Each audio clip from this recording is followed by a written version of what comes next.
Welcome back, this is Goku-Sun DBZ, and this is a new top 10 list. This is a new suggestions top 10 list.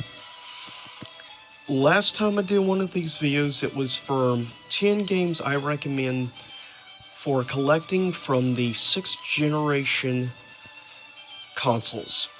This time, this is 10 video game recommendations from the 5th generation of consoles. So that would include games from the PS1, the Saturn, the N64, and the 3DO. At number 10 of game recommendations I suggest collecting is Nightmare Creatures, done by, of course, Activision.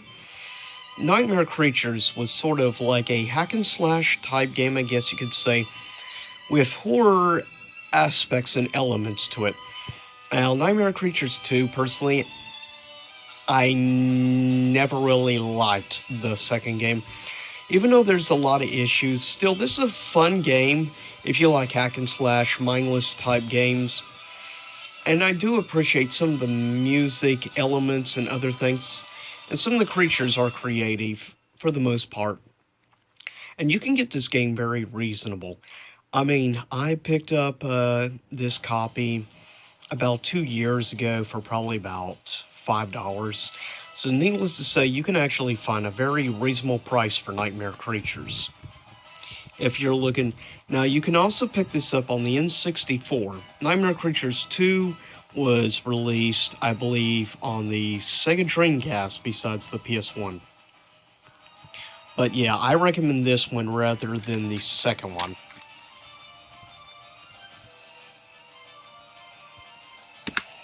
Coming in at number 9 is for the Nintendo 64, and in my opinion, is maybe the best fighting game that was released on the Nintendo 64. From, of course, Rare. This is the sequel, obviously, to the Super Nintendo game, though this is a little bit closer towards, since it actually has in-game 3D models. But this is based on, of course, Killer Instinct 2 from the arcades, but it's called Killer Instinct Gold. And you might recognize the gargoyle creature on the front there. That is Gargos, which is, of course, one of the characters in the reboot, or newest game, of course, on the Xbox One. Which is definitely a game from the 8th generation I highly recommend, but to me, this is probably the best fighting game on the N64 in my personal opinion. And then close behind is maybe games like Mortal Kombat 4. But anyways, this comes at number 9 as a collector's item I suggest for N64 fans and fine game fans. On average, you can probably pick this game up, on average, probably between $10 and $20, give or take, depending on the condition of the cartridge. Now this one is, because I have in somebody's name written on the back and stuff, I got it for a cheaper price. But if you actually look on the front, for instance, this is actually in pretty good shape and condition, the paper part, and that is probably one of the key most important things, obviously, to collecting, is the fact that this stays intact. And seriously, that part is pretty much in mint condition, so that's pretty good. Coming in at number 8 for the Sega Saturn is, in my opinion, easily one of probably the top 5 best platformers of the 5th generation. Made, obviously, as it says there, by the Sonic team. And yeah, you really, in order to really be able to play this game and stuff, you had to have the 3D controller for the Saturn, which luckily when I picked this up years ago, I got the 3D controller came with the game, because you could actually buy them in bundles back in the days of Toys R Us. Rest in peace. But yeah, this is a great game. Any fan of Sonic and stuff, and you can get this game nowadays on the digital market. I believe Nintendo may have it available in their eShop, but you can also get this game, believe it or not, on the Xbox Live Store, if I'm not mistaken. But, yeah, you saw accidentally the price on the back, but that's what, like, the bundle ran. But yeah, it's even more expensive nowadays, unfortunately. Coming in at number 6, I highly recommend this game. It's really good, classic from the PS1 era. It's kind of a combination of a platformer and a puzzle game in one. And that's one of the things I most liked about. I always found the Oddworld series rather interesting, unique. But to my opinion, this is easily the crown jewel of the franchise. Easily the best game in the series. Oddworld Abe's Exodus. I just really always enjoyed this game. I found it very unique and different compared to most other platformers from the era.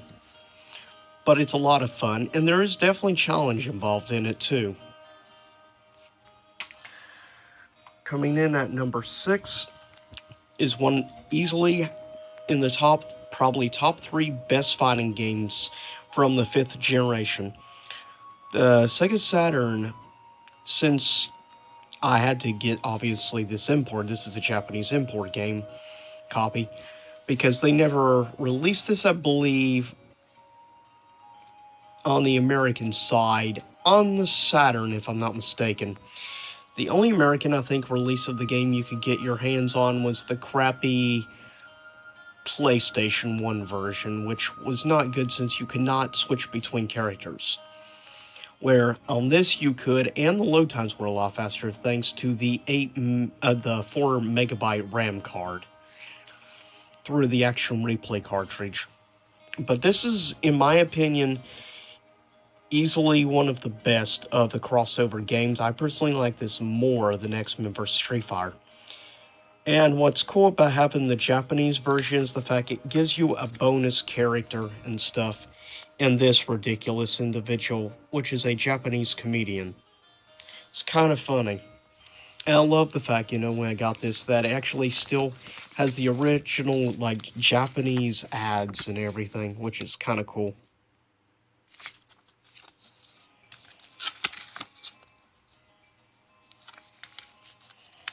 But you can, on average, probably pick this up. I would say this, on average, is probably running between $30 to $40. So it's a little bit pricier, but it's honestly worth it if you're a big Capcom fan like myself. Then you'll really appreciate the game. Coming in at number 5 is definitely one of the best well-known games easily on the Nintendo 64, Pokemon Stadium. Definitely a fun game I actually still need to get, personally, for my collection, Stadium 2. But I love this game. I still play off and on to this day. I like the music in the game as well, personally. But it's fun, the fact if you got the plug-in device for your controller that you could plug in and use your actual team Pokemon from the Game Boy game, which is pretty awesome. Coming in at number 4 is actually for the Panasonic 3DO, and that is Super Street Fighter 2 Turbo. Now, this is the version with the full, actual arcade style, video endings for each character, and you also had, of course, the actual combo meter. And in my opinion, of the 9 versions of Street Fighter 2 out there, in my opinion, this is the best version of the game, specifically for the remix tracks in the original soundtrack. In my opinion, this game has the best music overall, quality-wise. And I just prefer the remixes of a lot of characters. And of course, this would be the first version, really, that you'd actually get to face Akuma. Obviously, with Akuma being on the cover art. And they really pushed Akuma, even put him on the back there of the book, and even on the disc itself, which is pretty sweet. Coming in at number 3, in a custom case I had done since I didn't have the original case. And that is, of course, by many people's opinions, the best of the entire Castlevania series. back when Konami actually cared about quality games. And of course, that being at number 3, Castlevania Symphony of the Night. Now, if you're curious about actually getting this, though, you can get a better price on the remake or whatever digital market on like the PS4 and stuff. You can get that, I think, for like $20 or so. And that's a better deal if you're wanting actually like an original PS1 version of the game. You're probably going to be looking at about $50 range for the game. It's becoming a real high collector's item. In the last 3 or 4 years, it's really started going up in price. About 6-7 years ago, you could have got it for probably $20, but yeah, now it's going for $50+ on average. So I recommend you actually do your research if you want to add something like this. But keep in mind, since it's such a highly regarded and in-demand game for collectors, that's why the price is going up quick. Coming in at number 2, one of, I think, the best games on the Sega Saturn, and from one of my all-time favorite game franchises. And this is the second game. Of course, this is the Japanese version of the game, and that, of course, being Panzer Dragoon 2 Zwei.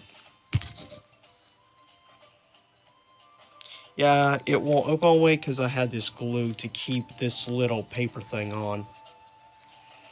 But yeah, it's awesome. Like, I still have the original Japanese ads and everything for the game, which is just awesome and cool. But that's one of the big things. If you're looking to collect games, especially like these era games, you definitely want to see if you can get a hold of copies with the original papers and stuff inside from that era. And definitely I'll say, personally, with the multiple different, like, dealers I deal with a lot for collection purposes and stuff, I have a lot more good experiences with the Japanese sellers that I do business with and get imported from Japan.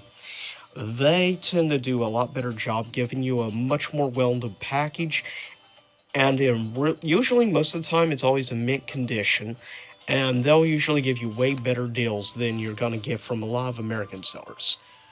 Just because American sellers have the need to want to charge way more than what they should be charging. But that's how it goes sometimes. But on average, now the Japanese version like I have here, on average you can probably get this for about $20 or so. Now if you're wanting the actual American version of the game, you're probably looking at, give or take, anywhere from like $50 up to like $80. So yeah, it's pretty pricey for Panzer Dragoon Zwei, or rather Panzer Dragoon 2 Zwei. If you want the American version, yeah, you're going to be paying 3 or 4 times the price from the Japanese version. So that's just a heads up little piece of info. And coming at number 1, in my opinion, a criminally underrated game that I highly recommend any collector should get a hold of if you're a JRPG fan, or even if you're not a collector. If you are a big JRPG fan and you like Square Enix, I highly recommend this incredibly criminally underrated game right here. This game is just a blast, and you hear actually music in the background from the game. Chrono Cross, in my opinion, is easily the top of this list of games. It's just sad that it's overlooked. It's somewhat like a sort of sequel / reimagining from Chrono Trigger. And the actual in-game, like, magic mechanics and stuff of the game is very similar to that of, like, I would say, Final Fantasy VII. A lot of the mechanics in this game reminds me quite a bit of, actually, the Materia system from 7. That's just my opinion. And you have up to, like, playable something like 45 or 50 characters in the game. So you definitely have a lot of possible different combination of groups you could do. Plus, there's multiple alternate endings, much like Chrono Trigger had as well. But it's definitely a game I highly recommend to any collector. If you get a chance, try out Chrono Cross. You will not regret it. The music is superb. The game is a lot of fun, and it's all in real time. No random battle encounters, unlike Final Fantasy. And the artwork is just gorgeous in this game, in my opinion. I mean, I just love the art here.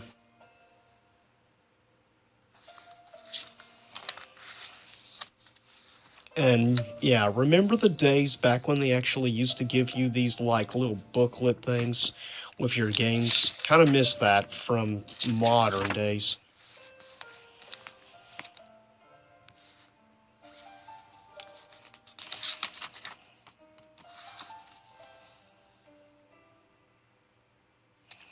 Anyways, that is a list of 10 games from the 5th console generation that I recommend you check out. And at least half of these I consider very underrated games, much like this specific game. Now, if you're wondering price range for this, you can probably get, like, the greatest hits version like I have here, you can probably get for like $20, $30 range, so very reasonable. If you want a black label version of this game, you're probably looking at definitely over 40, 50 plus dollar range. So you're probably looking at double the price at least. But anyways, I'll get ready to cut this video, and I'll see everyone next time. Same YouTube time, same YouTube channel. I hope you enjoyed this music.